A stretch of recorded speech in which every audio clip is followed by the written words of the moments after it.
Hundreds of years of trauma, no treatment. Freed, more trauma, no treatment. Anybody remember sending in the therapist after I sold off your son, daughter, folks? He refused to acknowledge the child. When Celia killed Newsom and sexual abuse by the crew members and the other male slaves, and prostitution. I'm sure you all heard of the terminology cause and effect. Well, let's take a look at slavery and its effects. Transatlantic slave trade, the forced treatment of men, women, and children, eventual abolition of the slave trade. The early 19th century led to the creation of a sinister aspect of slavery, farms and slave breeding farms. The goal of these was simple: to produce more slaves. Slave owners realized that they could no longer import slaves from Africa, so they them like animals. They would mate with each other based on their health and even intelligence. Producing the strongest and most profitable slave breeding farms were located throughout the United States, as many as 70 in operation at the height of their. These farms were often run by owners who saw slave breeding as a business opportunity. Plantation owners would set up sex farms. Often young girls were forced to engage in activity with other slaves or with the plantation owners themselves. The offspring of these were also seen as profitable and sold off at auctions to the highest, as records were often destroyed or deliberately. But it is estimated that thousands participate in these breeding programs, countless atrocities and human rights violations. One of the most horrific facts of slave breeding and sex farms to acknowledge the brutality and inhumanity in all its forms. Fact number 1. Enslaved women as breeding machines and impregnated several men. The cultivation of cotton and the demand for labor was high. Enslaved women are subjected to brutal physical and no hope of escape or redress, property rather than human beings, and they're treated as such. Plantation owners enslaved women as a means of increasing their power and used them accordingly. Historical sources. Plantation often include references to enslaved women who were breeding stock. Harriet Jacob, an enslaved woman who lived in North Carolina. Jacobs describes the horror of being forced to owner in order to produce children. Female slaves were forced into sex with their owners or overseers. Sexual abuse of female slaves was widespread during the period. Slave women were not only but also to sexual exploitation. Female slaves were often forced to endure the long and arduous Atlantic in cramped and unsanitary conditions. During this journey, women were subjected to sexual abuse by the crew members and the other male slaves. And prostitution. Owners take advantage of their power and authority to coerce into sexual relationships. These violent and non-consensual were impregnated as a result. From these forced sexual relationships were not fathers, but rather the property of their mothers. This meant that these children were also be sold or traded just like any other. This practice was particularly common where slaves were bred for sale. One example of this story of Sally Hemings, a former U.S. President. Thomas Hemings was forced into a sexual relationship, and she gave birth to 6 children, 4 of whom survived. These children were not recognized children during his lifetime, but confirmed their paternity. Particularly disturbing example of sexual abuse. A slave woman who was owned by Robert Newsom repeatedly raped pregnant. He refused to acknowledge the child. When Celia killed Newsom in an act, was tried and convicted of murder and hanged. Number 3. The offspring on sex farms were separated from their families as soon as they were weaned. Separating families during slavery was common for enslaved children to be sold away from. The price of an enslaved child, such as age, gender, and health, sold for a higher price than adult. This was because the children had become productive laborers as well as. In many cases, children were sold at public auction. Number 4.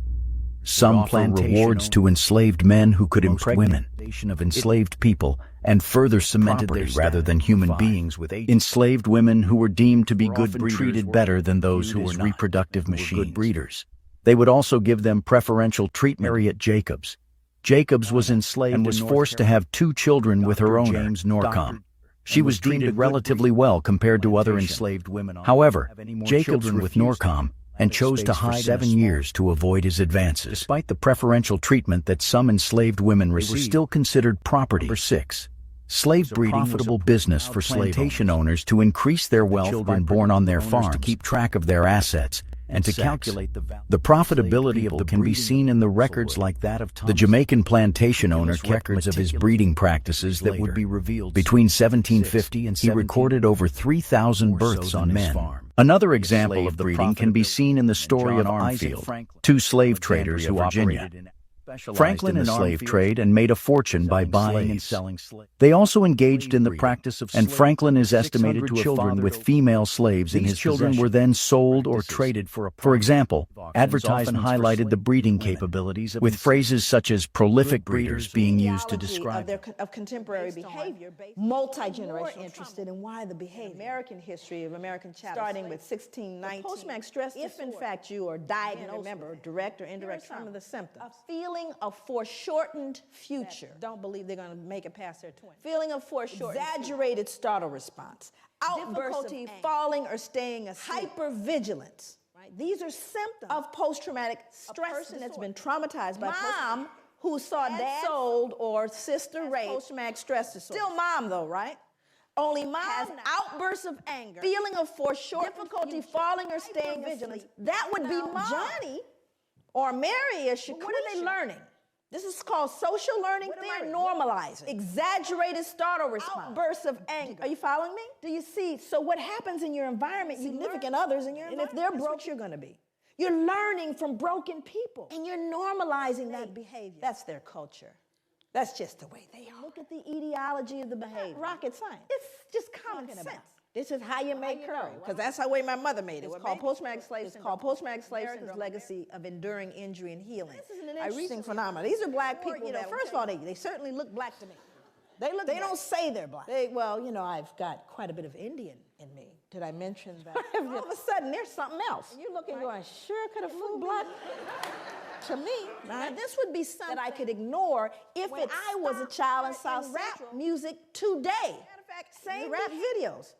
They just need to clone the same girl, right? I could draw her right now. What she looks like. Wavy, you know, she's black, but not too black. Okay. And what is that about? What is its etiology and why does it persist through generations?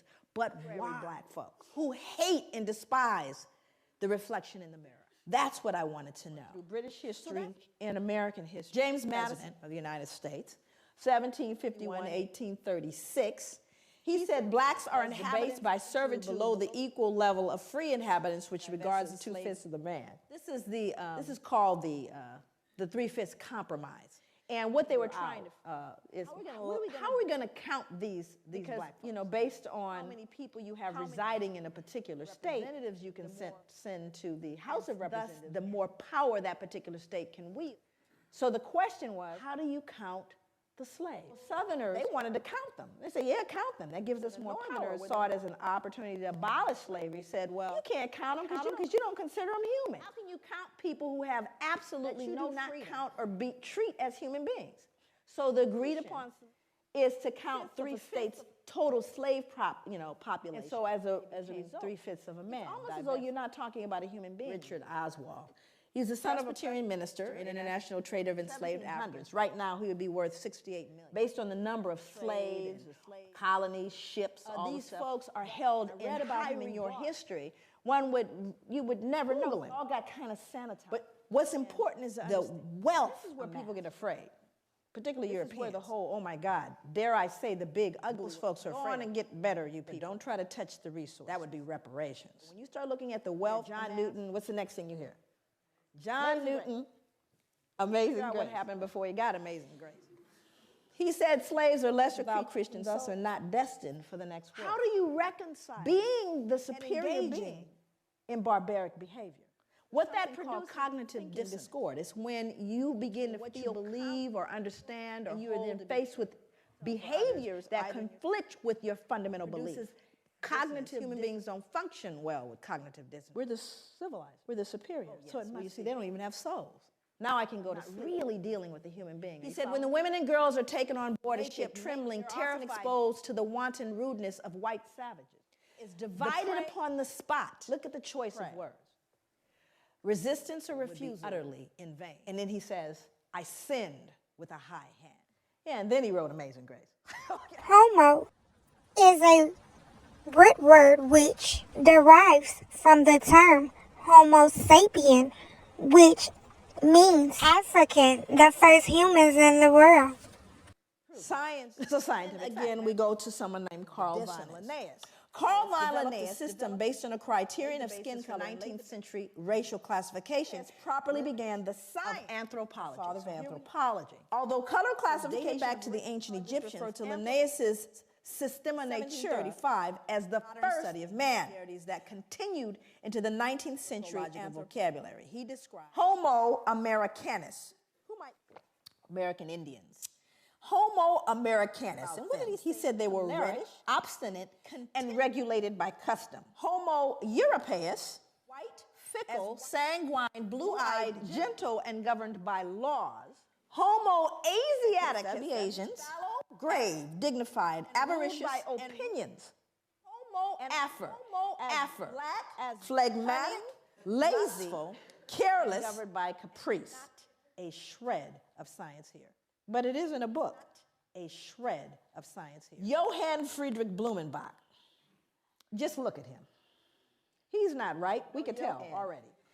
He would varieties of man in the second natural variety of mankind. His division Mongolian, Ethiopian, and Malayan races. With the added Carl Linnaeus disparities, the subsequent basis of most 19th century anthropomedical. While Carl Linnaeus founded upon skin color, considered a combination of color characteristics as fundamental means for classifying varieties of man. Century was the Caucasian, a term which he took the name Caucasian from Mount Caucasus. Its southern slope had cradled the most beautiful race of men. The Caucasus, near the biblical ark came to rest, seemed the appropriate original race of man. No science yet. Science has proved that there is one race, and that's human. And all different nations and nationalities are descendants of the African, where the birth of human civilization took place. In mitochondrial DNA, the DNA that sits outside of the nucleus, unlike most, has proved that. They named this DNA mitochondrial Eve.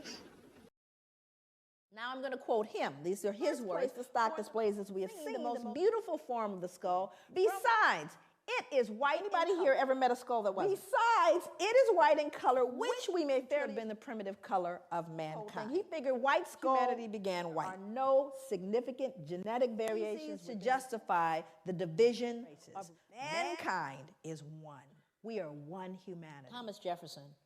You all know him? Yes, he's one of my favorite people, actually. Indeed, I tremble for my country. I consider that God is just. His justice cannot sleep. It haunted him to his grave. How do you reconcile behaving in such a barbaric way? He said blacks smelled bad and were physically unattractive. Well, this was inconsistent with his behavior.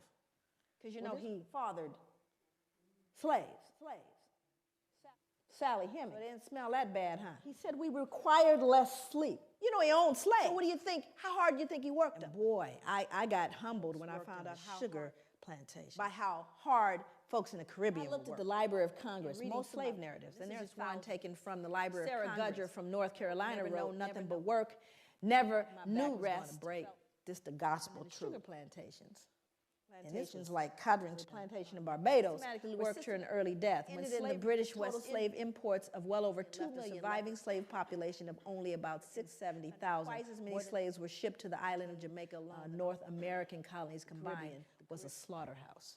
In fact, the reason why there was more importation of slaves to these plantations is because they died so frequently. They were treated so badly, ate so poorly, never reached their menstrual cycles. They never actually started menstrual cycles, so they couldn't reproduce. If you want to see Dr. Joy do a lecture, tap the more than the YouTube, subscribe.